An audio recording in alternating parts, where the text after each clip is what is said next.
Alors Baruch Hashem, on se retrouve de nouveau pour nous renforcer ensemble. Baruch Hashem, c'est un grand mérite. Alors j'aimerais partager avec vous une histoire incroyable, qui est en réalité en fait la suite du dernier cours qu'on a vu avec le Baal Shem Tov, si vous vous souvenez bien.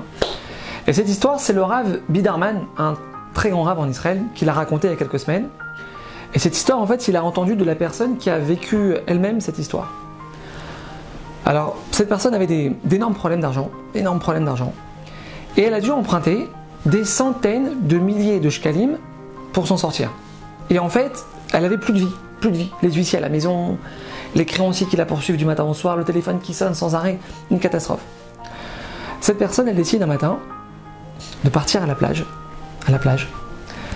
Et là, elle se met devant la mer et elle commence à penser à tout ce qu'il y a de bon dans sa vie. Elle commence à passer en revue toutes les bontés que Hachem lui fait dans sa vie. Sa femme, ses enfants, sa maison, sa santé. Elle parle pas une seconde à Hachem de son problème. Pas une seconde, mes amis. Que du positif. Et elle fait ça, mes amis, pendant plus d'une heure, à dire merci Hachem. Merci Hachem pour tout le bien que tu me fais. Merci Hachem pour tout le bien que tu me donnes. Pas une seule plainte. Pas un seul gémissement. Et ni comment je vais faire. Et pourquoi tout ça, ça m'arrive. Et ça arrive qu'à moi. Et qu'est-ce que j'ai fait pour mériter ça? Rien. Rien de tout ça. Pas un mot.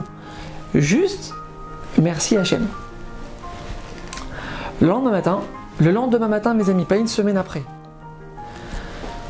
son associé l'appelle et il lui dit qu'il a réussi à signer un contrat d'exclusivité énorme avec une très grosse boîte, alors que ça faisait plus de 6 mois qu'il n'avait pas signé un seul contrat et que leur boîte, elle était en train de couler. Mes amis, en l'espace de quelques heures, tous ces problèmes d'argent disparus derrière lui. Alors mes amis, il faut savoir qu'il y a deux manières d'affronter un problème, d'affronter une difficulté. Deux manières. La première, on se plaint, on se lamente, on remet nos mitzvot en question. Alors ça, mes amis, il faut savoir que ni plus ni moins, ça nous éloigne de notre délivrance. C'est clair. La deuxième, on se sert du problème pour faire une connexion avec Hachem. Et arriver grâce à ça à ne pas se focaliser sur ce qui ne va pas, mais sur ce qui va bien. Arriver à voir le bien, même quand ça va mal. Ça, mes amis, nous dit le Baal Shem Tov, qu'on a vu la semaine dernière, c'est une clé que Hachem nous a donnée entre nos mains, pour arriver à sortir de nos problèmes.